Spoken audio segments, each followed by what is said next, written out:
expand our imagination. Justification for being what it was.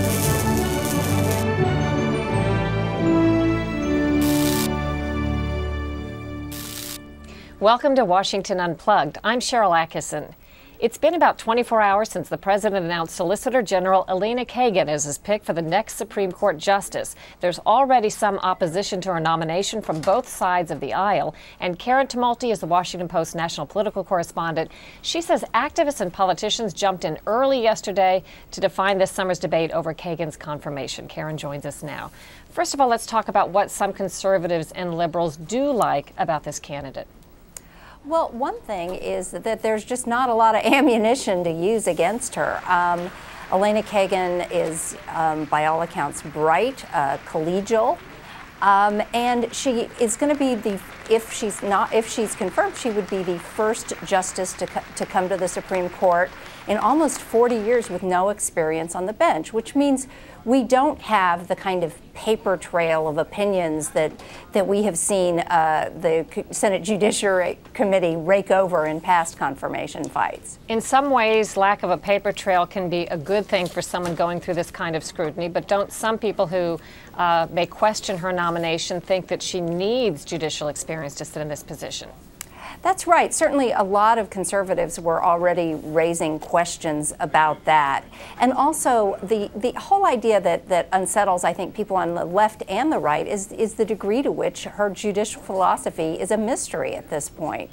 And the conservatives in particular are nervous because this is a moment where a lot of the Obama administration's major initiatives are going to be facing big challenges in front of the Supreme Court. So the immediate criticism, which may or may not be warranted, there's no evidence at this point that it is that essentially Barack Obama was looking to his own Solicitor General to be what conservatives were calling a rubber stamp for his positions before the court. I would think most any president would be looking to do something similar at this stage. What are some of the specific issues that people think may come before this court in the next couple of years? Well, I think one of the big ones is going to be health care reform, and whether or not some of the major underpinnings of the bill, specifically this requirement that individuals must go out and buy their own insurance if they don't get it at work, whether this is really it's constitutional. And these kinds of questions not only go to whether the health care plan itself is going to work, but also the larger questions that have been raised about what is the role and the scope of government properly under the Constitution. For those who don't watch the Supreme Court as closely as you might, can you tell us how important this particular pick is to the overall makeup on the court now? It is not a pick that is going to shift the balance from conservative to liberal. This is essentially would be a liberal replacing a liberal on the court. So it would remain a court that tilts conservatively. I think that, depending on what the next pick would be for Barack Obama, where the next vacancy is, that could be one of these really titanic fights that we've seen in the past, where essentially the whole country gets engaged. Right now, this is something I think that is primarily motivating for the Democrats and Republican bases and to a lot of these organizations that get involved in these fights. Take us inside the mind of some critics who may worry that if they pull out all the stops and oppose this nomination, aren't there potential candidates who could be worse from their viewpoint? In other words, they have to really pick their battles.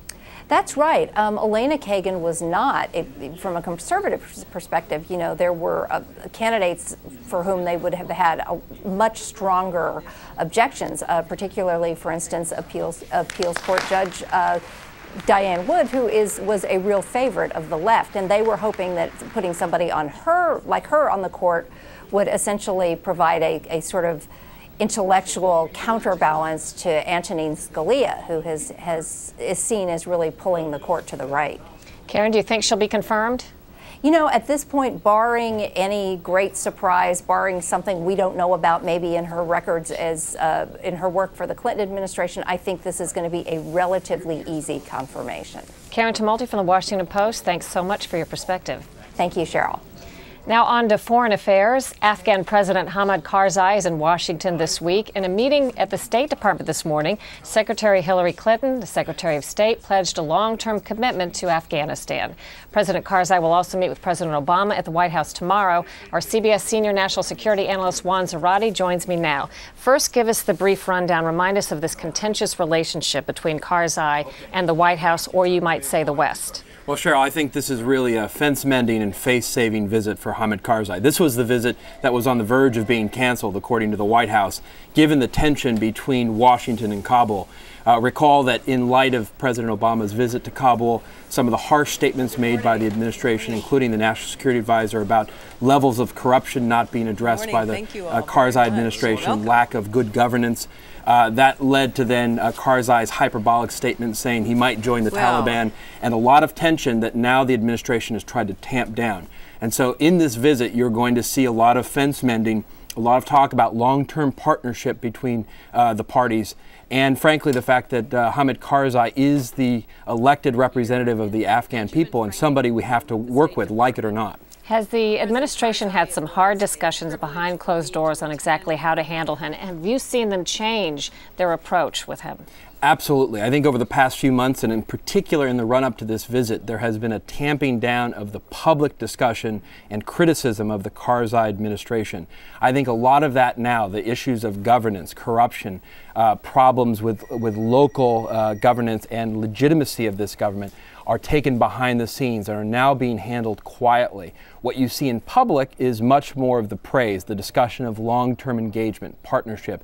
And I think that's in part the goal of this trip. There isn't a grand deliverable here, I think, in many ways. I think the big deliverable for both sides is to reaffirm the partnership and to soothe some of the tensions that have arisen over the past couple of months. Secretary of State Hillary Clinton said President Obama and President Karzai, this was a statement she made this morning, both understand the ability to disagree on issues of importance to our respective countries, speaking of Afghanistan, is not an obstacle to achieving our shared objectives. Rather, it reflects a level of trust.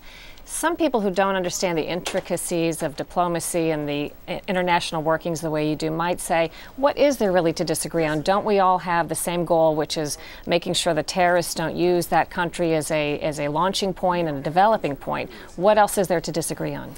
Well, I think there are obviously tactical issues that are points of disagreement. For example, Hamid Karzai coming to Washington will have the complaint of civilian casualties, some of the military activity in Afghanistan that he thinks makes his job harder. And so that's an issue. The issue of the Bagram prison, which is still run by the United States and which Afghanistan wants to take control over because they see it as part of their sovereignty. And so there are these issues on the margins. And for the U.S., it's the issue of corruption and governance. These are issues that are important on both sides where you could have disagreements, both in terms of timing and tactics. But long-term strategically, I think the Secretary has it right, and I think she's trying to close the book a bit on the conflicts that we've seen to date to try to say, look, we've got fundamental interests at play here where we both have to march forward. And from the United States perspective, this is important timing because this summer we'll see the push into Kandahar, where U.S. and NATO troops will try to dislodge the control in the south by the Taliban. That will be very important. It will be critical to have Karzai support.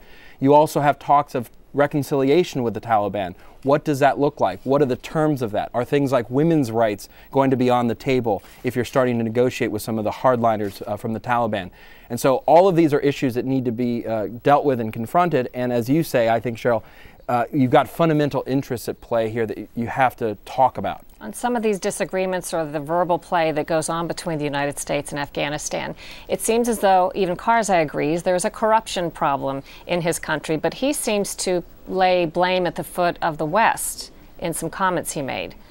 Well, yes. I mean, there's blame cast on all sides on the issue of corruption. From the West, you hear complaints about not only the Karzai government, his brother, local governments and provincial governments basically acting in purely corrupt ways for their own benefit, and that not only serving as a way of diminishing the legitimacy of the government, but also not seeing the fruits of the investment that the West is putting in, roads, dams, wells, the kinds of things that are important to local governance and economic stability.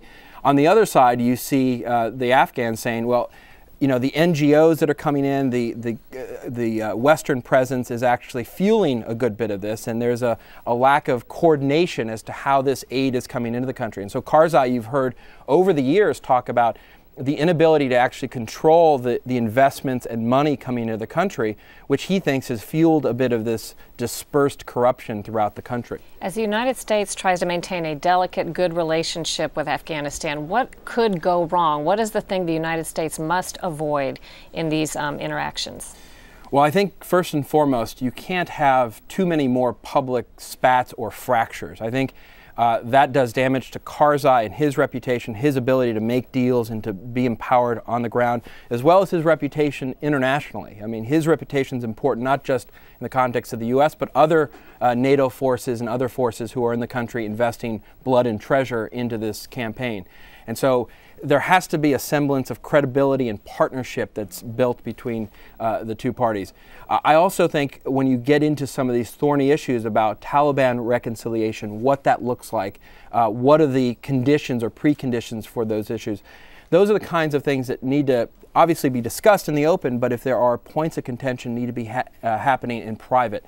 And again, I think what you're seeing in this trip is a recalibration of how the Obama administration handles the relationship.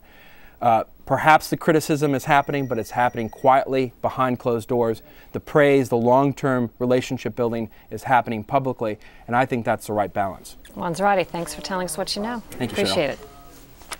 That's it for Washington Unplugged. You can join us again tomorrow on CBSNews.com. I'm Sharyl Attkisson, and be sure to catch all my Follow the Money reports on the CBS Evening News with Katie Couric. Have a great day.